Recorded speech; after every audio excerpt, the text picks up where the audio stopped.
The centre's decision to formalize new definitions for the Aravalli Hills and the Aravalli Range has triggered protests and environmental concerns, even as the government insists that the mountain range remains largely protected and that mining will be allowed only in a minuscule area. What triggered the controversy? The debate intensified after Supreme Court approved the centre's recommendation aimed at regulating mining in the Aravalli region. Environmental groups and activists have raised fears that the new definitions would dilute protections and open the door to mining in ecologically sensitive areas. In response, Union Minister Bhupendra Yadav has defended the move, asserting that the norms actually strengthen protection and help curb illegal mining, as the centre said. According to Yadav, mining activity in the Aravalli range will be permitted only in 0.19% of the total area, which is less than 1%. He stressed that no new mines have been opened under the revised framework and that the main challenge in the region has been illegal mining, not regulated activity. I quote, "The process has been made stricter with this comprehensive definition and strict provisions. Nearly 90% of the area is completely protected," unquote. What are the new definitions of Aravalli?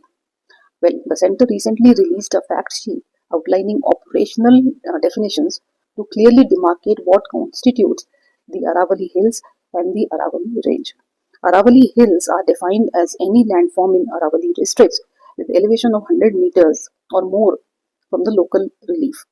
Local relief refers to height difference between the hill and surrounding base area. Aravalli Range is defined as two or more Aravalli Hills located within 500 meters of each other. This is measured from the outermost boundary of the lowest contour line. What did the Supreme Court say? The Union Minister cited the Supreme Court's ruling to counter criticism, noting that the court first appreciated the Environment Ministry's Green Aravalli Wall initiative. The court also sought clarity on what legally constitutes Aravalli Hills and Range.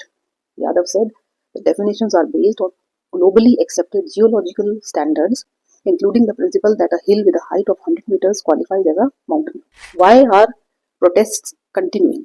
Critics fear that narrowly defining hills and ranges could leave out smaller landforms and fragmented ecosystems, potentially exposing them to mining or construction.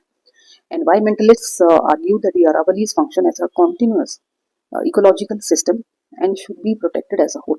The government, however, maintains that there is no grey area in the new framework. Now, what lies ahead? While the centre insists the revised definitions strengthen protection and help tackle illegal mining, legal scrutiny and public opposition suggest the issue is far from settled. With a review still pending before the Supreme Court, the future course of mining and conservation in the Aravalli region will continue to be closely watched.